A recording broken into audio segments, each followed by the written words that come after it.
வணக்கம் ஃப்ரெண்ட்ஸ்.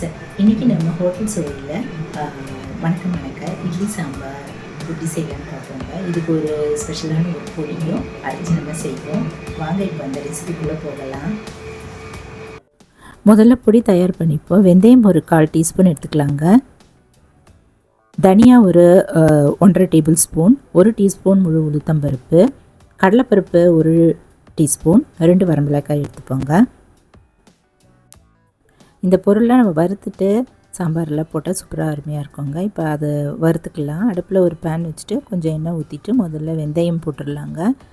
லைட்டாக அது செவக்க ஆரம்பித்ததுமே நம்ம ஒவ்வொரு பொருளாக போட்டுருவோம். கடலைப்பருப்பு, உளுத்தம்பருப்பு, தனியா, மிளகாய் இதெல்லாம் போட்டு வறுத்துக்கலாங்க.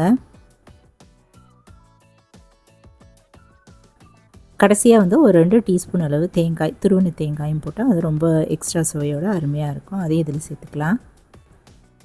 இந்த பொருளை ஆற வச்சுட்டு மிக்ஸி ஜாரில் போட்டு அரைச்சிடலாங்க. இப்போது இது போல் குறக்குறன்னு அரைச்சி எடுத்து வச்சாச்சு. இப்போ இதுக்கு தேவையான தக்காளி, வெங்காயம்லாம் அரைஞ்சிக்கலாம். ஒரு தக்காளி, சின்ன வெங்காயம் ஒரு 10 தோல் உரித்து கட் பண்ணிக்கலாம். பச்சை மிளகாய், கருவேப்பிலை, கொத்தமல்லி, புளி ஒரு நெல்லிக்காய் சைஸ் அளவு தண்ணியில் ஊற வச்சுக்கலாங்க. இதில் நான் மஞ்சள் பூசணிக்காய் கட் பண்ணி எடுத்து வச்சுருந்தேன். நம்ம எந்த வெஜிடபிள்ஸு சேர்த்துக்கலாம். 1/4 கப் அளவு துவரம்பருப்பு, பெருங்காயம், மஞ்சத்தூள் இதெல்லாம் போட்டு குக்கரில் போட்டு தண்ணி ஊற்றி நல்லா வேக வச்சு மசித்து இதை போல் எடுத்து வச்சுருவோம். இப்போ சாம்பார் செய்ய தொடங்கலாங்க. அடுப்பில் ஒரு கடாயில் ஆயில் ஊற்றிட்டு பெருங்காயம், கடுகு இதெல்லாம் போட்டு தாளிச்சிருவோம். கொஞ்சம் ஒரு 1/4 டீஸ்பூன் அளவு ஜீரகமும் போட்டு நல்லா படப்படன்னு பொரியிற வரைக்கும் வெயிட் பண்ணலாங்க. பொரிஞ்சதும் வெங்காயமும் இதில் போட்டுட்டு லைட்டாக அப்படி வதங்கினதும் பச்சை மிளகாய், கருவேப்பிலை இதெல்லாம் போட்டு வதக்கிக்கலாம். இப்போ இது வதங்கின பிறகு தக்காளியும் போட்டு வதக்கிட்டு இதில் கட் பண்ண வெஜிடபிள்ஸ் சேர்த்துக்கலாங்க. நான் இன்றைக்கி பரங்கிக்காய், மஞ்சள் பூசணிக்காய் சேர்த்துருந்தேன். கேரட், கத்திரிக்காய் எது வேணால் சேர்க்கலாம். இல்லை காய்கறிகள் இல்லாமல் இருந்தால் கூட ரொம்ப அதுவும் நல்லா தாங்க இருக்கும். இப்போ ஒரு 1/4 டீஸ்பூன் மஞ்சத்தூள், சாம்பார் தூள் ஒரு 1/2 டீஸ்பூன் இதில் சேர்த்துப்போம். காரத்துக்கு தகுந்தபடி இதில் கூட்டி குறைச்சி நம்ம பச்சை மிளகாய், சாம்பார் தூளில் ஆட் பண்ணிக்கலாம்.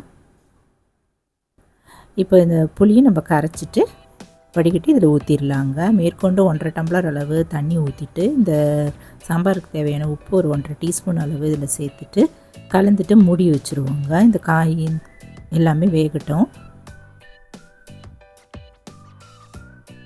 இப்போ இந்த காய்கறிகள்லாம் நல்லா வெந்துருச்சுங்க. இப்போ வேக வச்சுருந்த பருப்பு இதில் ஊற்றிட்டு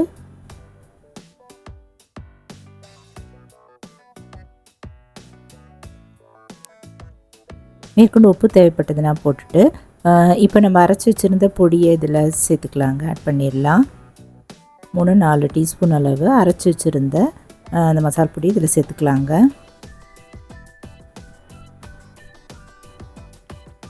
சேர்த்துட்டு கலந்துட்டு நல்லா ஒரு 8 நிமிஷம் நல்லா கொதி வரட்டுங்க. அது வரைக்கும் மூடி வச்சுருவோம்.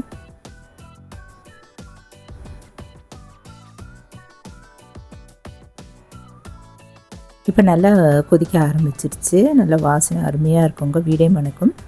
இட்லி சாம்பார் ஹோட்டல் ஸ்டைலில் நம்ம இன்றைக்கி செஞ்சுருக்கோங்க. அவ்வளோ நல்லா ஒரு சொட்டு கூட மீதி ஆகாது. இது கடைசியாக நம்ம இறக்கும் போது ஒரு டீஸ்பூன் அளவு வெல்லம் இதில் சேர்த்துக்கலாங்க. அது எக்ஸ்ட்ரா சுவையோடு அருமையாக இருக்கும். நீங்களும் இது போல் ட்ரை பண்ணி பாருங்கள்.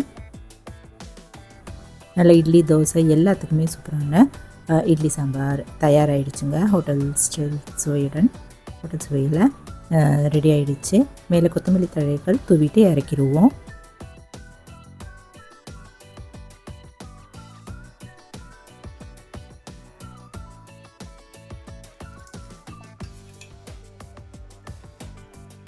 டிஃபன் சாம்பார் ட்ரை பண்ணி பாருங்கள். இந்த போல் பொடியெலாம் வறுத்து அரைச்சி மணக்க நீங்களும் இந்த இட்லி சாம்பார் ட்ரை பண்ணி பார்த்துட்டு எப்படி இருக்குன்னு சொல்லுங்கள். இட்லிக்கு மட்டும் இல்லைங்க, தோசைக்கு எல்லாத்துக்குமே அருமையாக இருக்கும். பொங்கல் இதுக்கெலாம் கூட சூப்பர் நல்லா போகுங்க. நீங்களும் இதை ட்ரை பண்ணி பார்த்துட்டு எப்படி இருக்குன்னு சொல்லுங்கள். இது காய்கறி போட்டு நம்ம செய்யலாம். இல்லை காய்கறி இல்லாமல் கூட நம்ம ப்ளெயினாகவும் இது ஒரு தடவை நீங்கள் செஞ்சு பார்த்துட்டிங்கன்னா திரும்ப திரும்ப நம்ம இட்லி தோசைக்கெல்லாம் இதே சாம்பார் தான் செய்ய தோணும். அவ்வளோ டேஸ்ட்டாக அருமையாக இருக்கும்.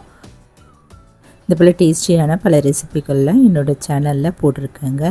ஃப்யூச்சரில் நிறைய வீடியோஸ்லாம் போடலான்னு இருக்கேன். உங்களுக்கு இந்த போல் ரெசிபீஸ்லாம் பிடிச்சிருந்தால் தேவைப்பட்டதுன்னா இந்த சேனலை சப்ஸ்கிரைப் பண்ணிக்கோங்க, லைக் பண்ணுங்கள், ஷேர் பண்ணுங்கள், கமெண்ட் பண்ணுங்கள். தேங்க்ஸ் ஃபார் வாட்சிங். நன்றி, வணக்கம். நம்ம அடுத்த வீடியோவில் பார்க்கலாம்.